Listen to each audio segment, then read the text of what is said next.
This sentence is the implication by the prosecution counsel that the first accused person has no record of previous convictions.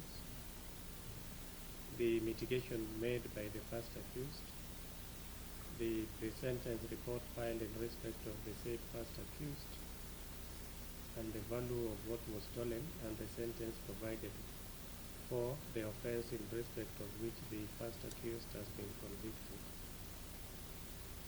As a result of the offense, Commercial Bank of Africa lost huge amount of money, all of which went to the bank account of the first accused person's firm, and the first accused person personally utilized all the stolen amount of Kenya shillings 25 million within a very short time. This was a very well organized theft, out of which the first accused person drew huge financial gain. I have taken note of the mitigation of the first accused person.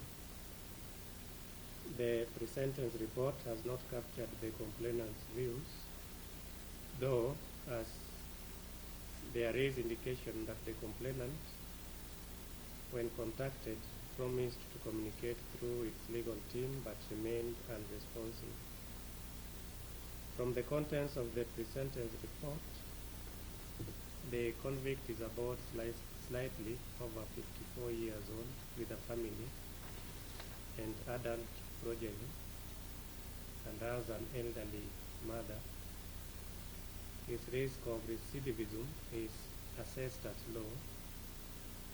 The contents of the pre-sentence report indicate that the first accused expressed remorse, takes responsibility for what happened, and at the same time, as per the report, he seeks to justify the offense and somewhat blames the bank that he stole from. The report, in my view, in my assessment, is internally inconsistent. It recommends a non-custodial sentence. The first accused is a first offender. His co-accused, that is the second accused, was handed a non-custodial sentence by this court for the same offense.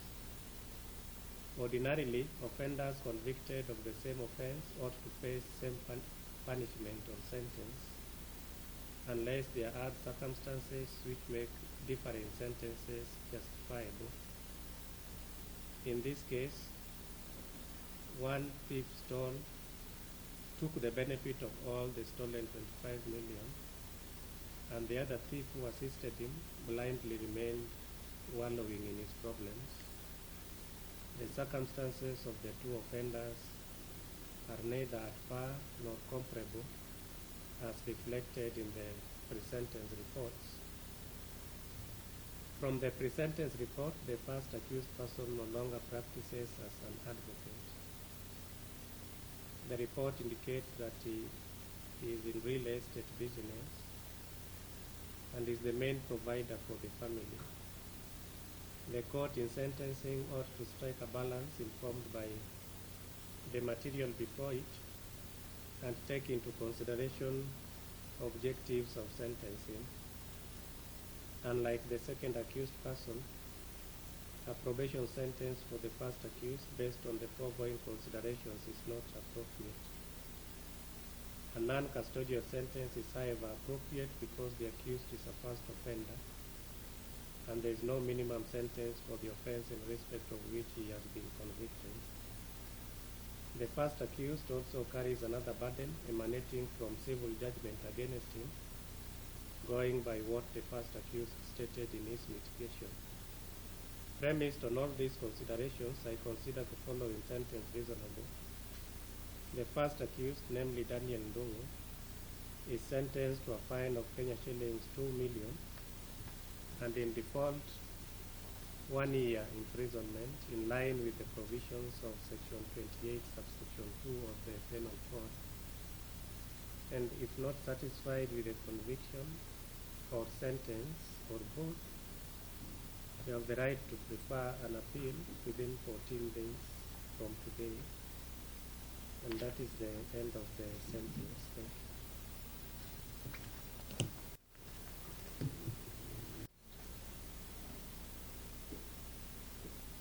We have not a nice